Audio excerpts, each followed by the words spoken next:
Welcome to the Blind Abilities coverage of the 2018 National Federation of the Blind Convention, sponsored by IRA. IRA, your life, your schedule, right now. Louis Marr, Houston, Texas. My name is Michaela Gephardt from North Carolina. I'm Mike Willis from Baltimore, Maryland. Joy Mistovich from Ohio. I'm Michael Hingson from Victorville, California. Corbin Anderson from Illinois. Richie Lefebvre with Envision America. My name is Conrad Harris from Jamaica. My name is Macy McLean and I'm from Ohio. My name is Fatosh Floyd from Tulsa, Oklahoma.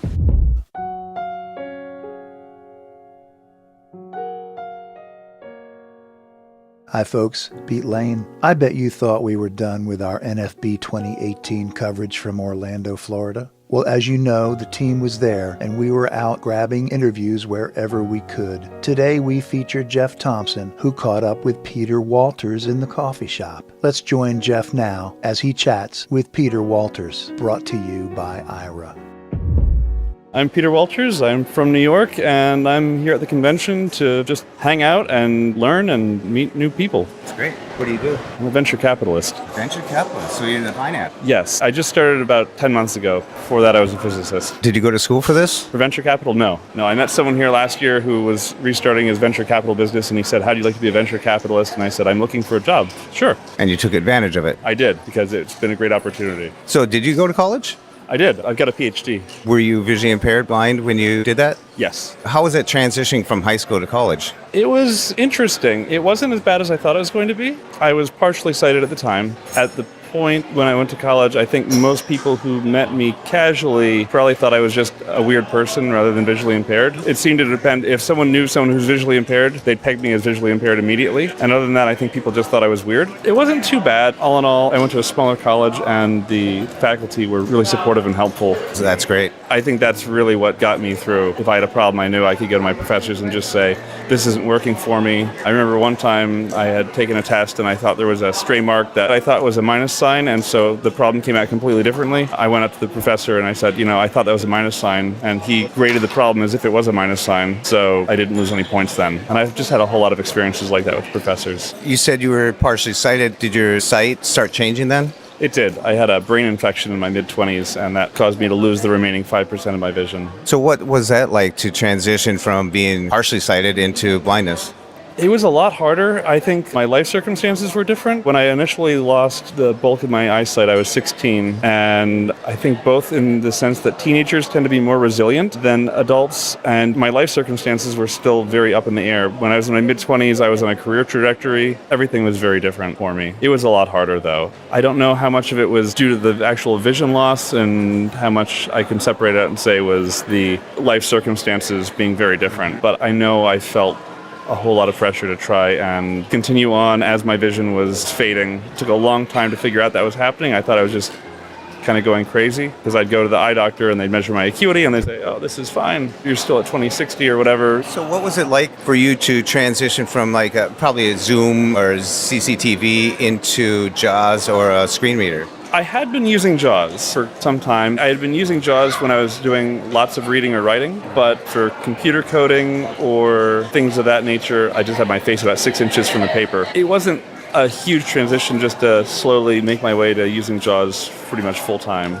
You kind of weaned your way into it. Yeah, it wasn't like suddenly, what's this screen reader? I was familiar with it. I already had my preferences in terms of speech synthesizers and things like that. So it sounds like you had a drive. You had the determination to succeed, and you just accepted your blindness as it came along. Pretty much it. It took a while when I was 16, but again, I think, when you're a teenager, I had a very full life. I had supportive friends and family, and I just kept trying to do as much of everything that I had been doing as I could. I was in a garage band, and I kept that up. I was very determined to finish high school on time, and so I worked hard to do that. And again, I had very supportive teachers. I love garage bands.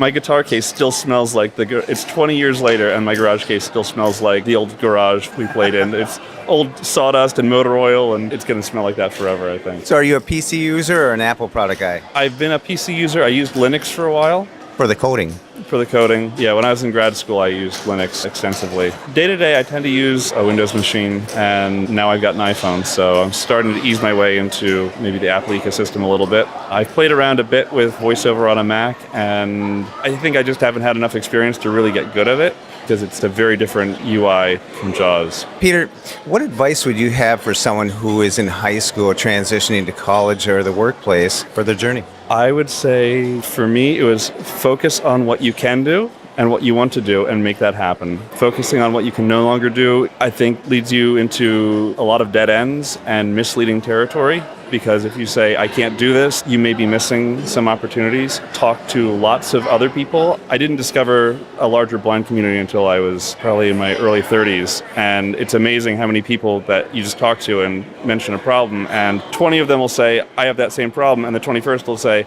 oh, I just do this. And you just kind of smack your head and go, oh, what a great solution. Someone once told me about brushing their teeth. They couldn't get it onto the toothbrush, and someone finally said, why don't you just squirt it into your mouth? Right, that's the sort of thing. It's just like, I think it's way too easy to get caught up in how would a sighted person do this, particularly if you're transitioning from being sighted. That was a huge hang-up for me. Keep trying to do it the way I used to do it, and it wasn't working, and just go, I can't do this anymore. And then rather than saying, well, what's my goal, what I want to do, and how can I do this, ignoring the fact that I used to do it this way, say that's off the table. Other things that I found helpful were just, I would say, I did a bunch of yoga, which I found really helpful in transitioning to an awareness of my body without being able to look at it, and just being aware of the space around me. So I'd say yoga or some sort of martial art would probably be doing the same thing, just give you a better body sense. If you're used to being able to look and see, where's my feet, where are my feet, where are my arms, and you can't do that anymore. I found going to therapy really helpful. I resisted at first and then was kicking myself for having resisted.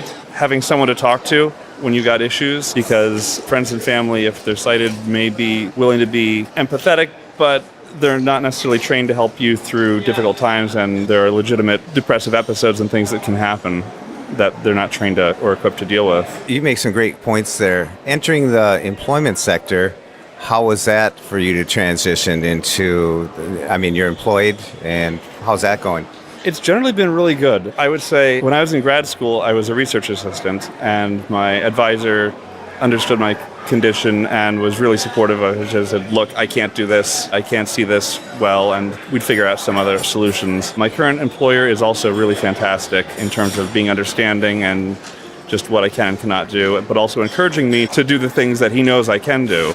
Generally, my vision doesn't come up, which is, I think, the way it ought to be.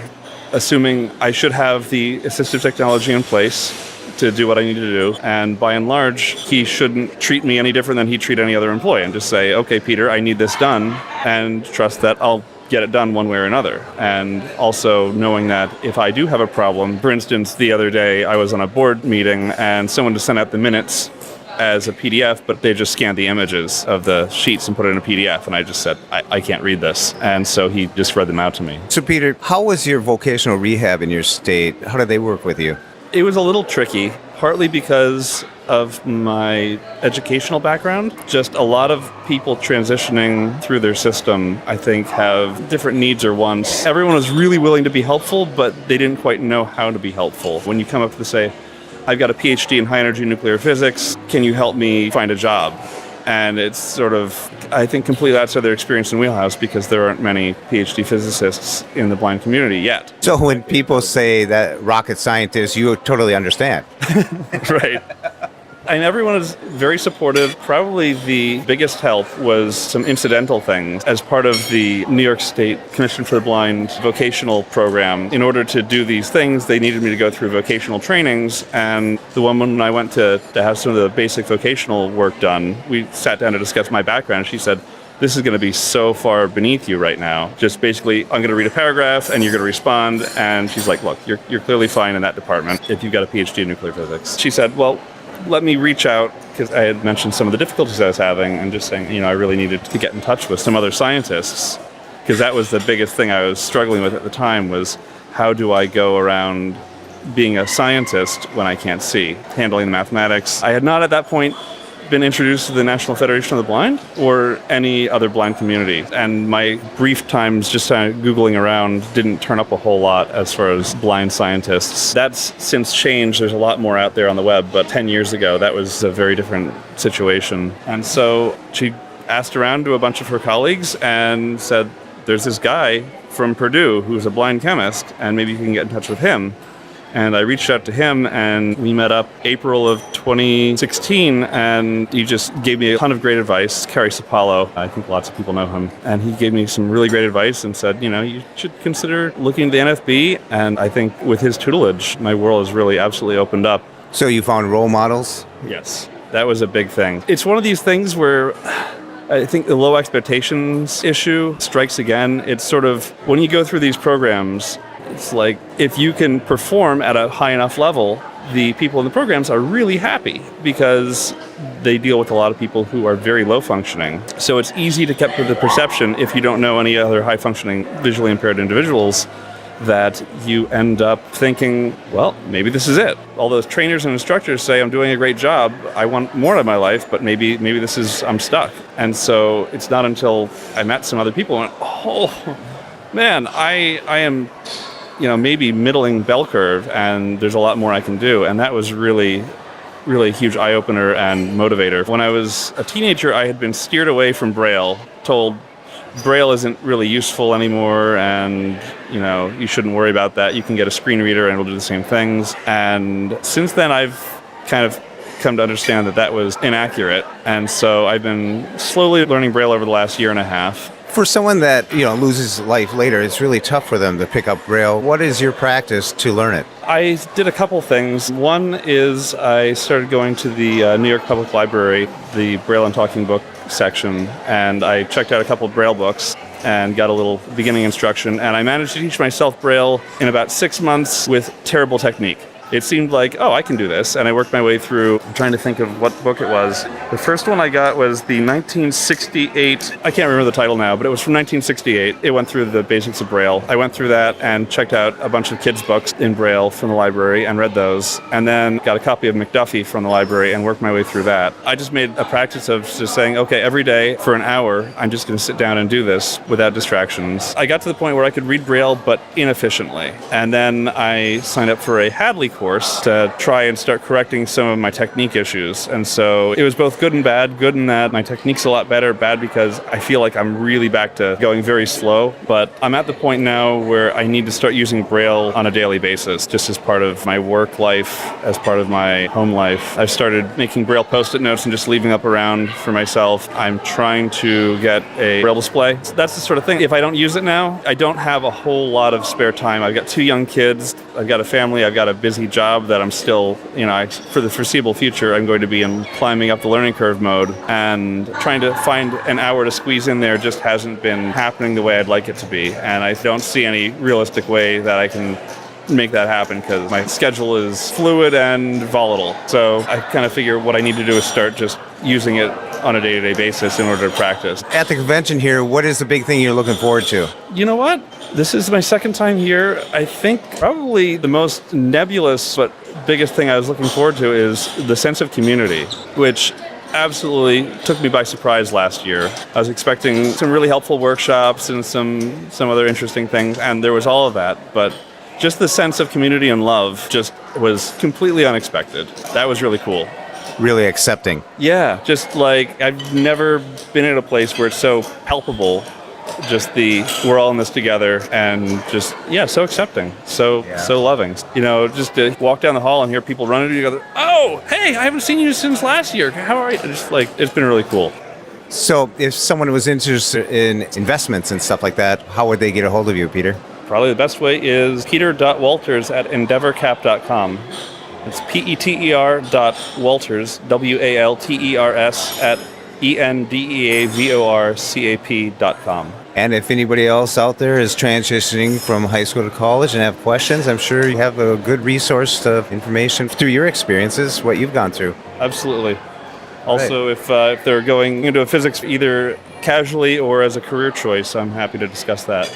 Yeah, because STEM is talked about a lot, but it's hard to really find it sometimes. Right. I think it's easy to get caught up in the how am I going to do this with physics because of your visual. Not to discount that, that's important to get that settled, but then you still run into, you're very susceptible to the same mistakes that anyone else going into physics tends to make, which is it's a very different course from any other science course you've taken. And reading the book is only going to get you 5% of the way there. You need to keep doing problems, you need to study effectively. Those are difficult things to learn. And if you're dealing with trying to make everything accessible to yourself at the same time, you're likely to get tripped up and miss those other aspects and maybe not get as much out of the course as you'd like. Experience is the best teacher. Yes. All right, Peter. Well, thank you very much for sharing this with our listeners. Yes.